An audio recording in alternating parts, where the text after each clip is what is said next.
Hello, EduMagicians. Welcome to the EduMagic Podcast with your host, Dr. Sam Fecich. Dr. Sam is a professor of education, author of EduMagic, and a pumpkin spice latte fan. This podcast is designed for pre-service teachers. Remember, friends, teaching doesn't begin at graduation, but during that first class at 8 a.m. Let's get this party started.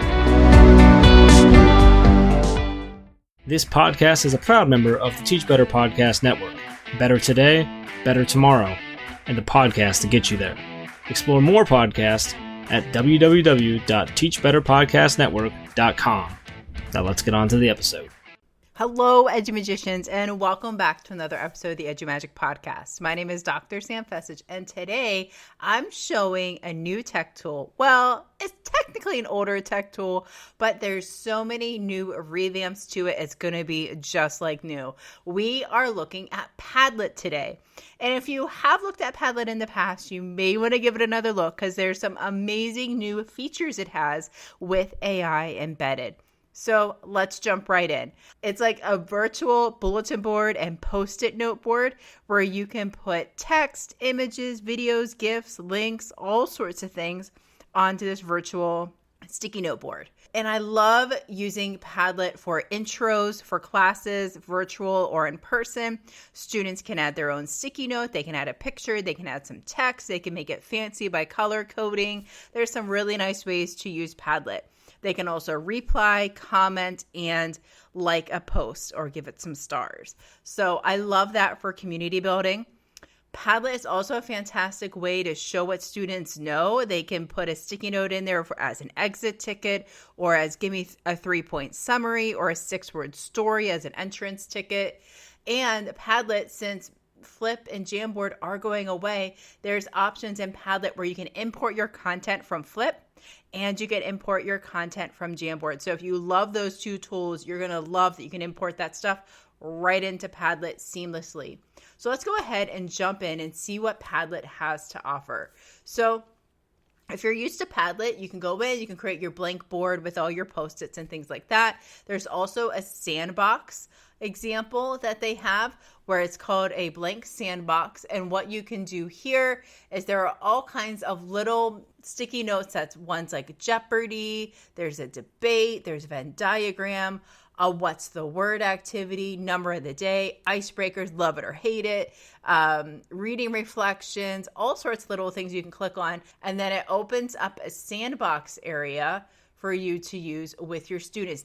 They also have something called AI recipes, where under AI recipes, there are about 10 different activities that you can do. So one's a rubric, a reading list, a lesson plan, timeline of events, assessment, map of historical events, ideas for class activities, and a class activity creator. So if I go in, I'm going to click on a rubric and I'm going to put in the subject is going to be ELA, higher ed, and the assignment description is going to be create a list of book titles that support DEIB, diversity, equity, inclusion, and belonging.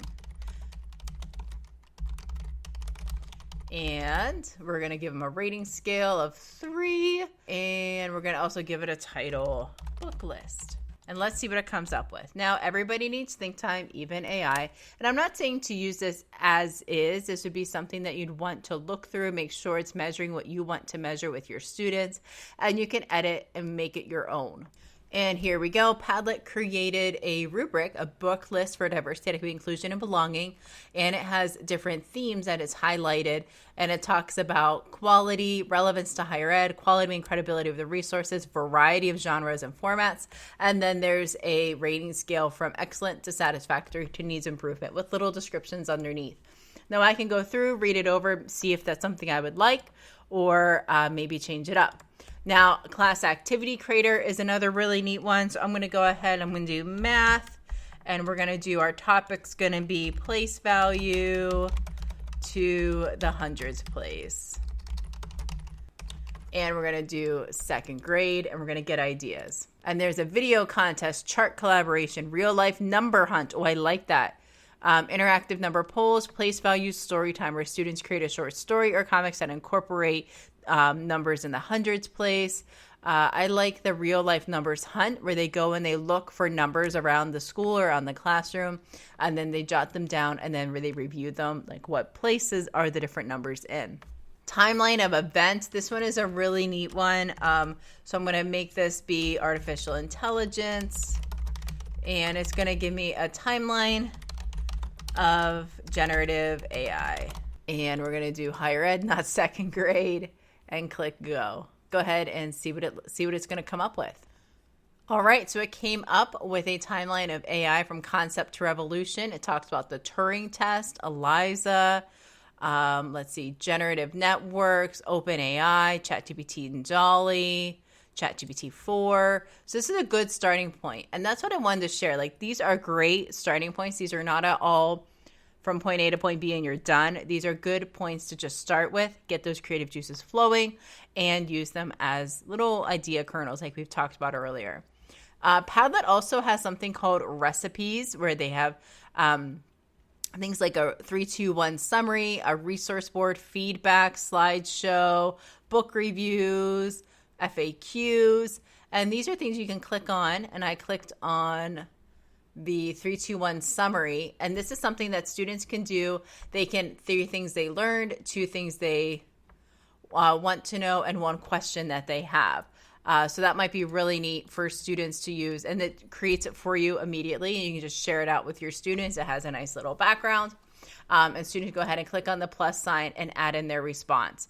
Now, the responses are really neat. So whenever you go in and you add those different responses into a Padlet, if you're just going to use like a regular Padlet, a virtual sticky board, so to speak, there's lots you can add to the response. So students can add in over 15 different things. They can upload a picture. They can pop in a link. They can record their audio or video. They can draw. They can record their screen, pop in a poll, Google Drive, image search, GIF search, Spotify, YouTube. There's so much they can add into their response beyond text and an image. So it really gets creative with the different ways for students to respond back and to show what they know in different ways. So let's recap. Padlet, if you haven't visited it lately, you're going to want to go back to it. It's a beautiful way for students to document their learning, exit ticket, entrance ticket, formative assessment. You can start with a blank board and have students add their sticky notes there. You can do sandbox activities where they can draw and play in real time with others. You can import from Flip. You can import your content from Jamboard. You can also use AI to help you with lesson planning, creating a rubric, creating polls or timelines or ideas for activities. And then they also have beautiful recipes that you can try for feedback, resource board, 3-2-1 summary. So much you can do within Padlet. Give it a try today. And if you're going to check it out, I really would like to hear how you're going to use it in your classroom. What are some ideas that you have?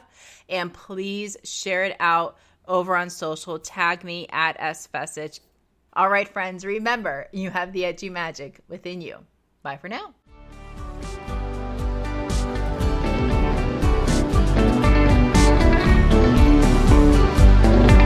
And there you have it, EduMagicians. If you enjoyed this episode, please subscribe and share it with your friends.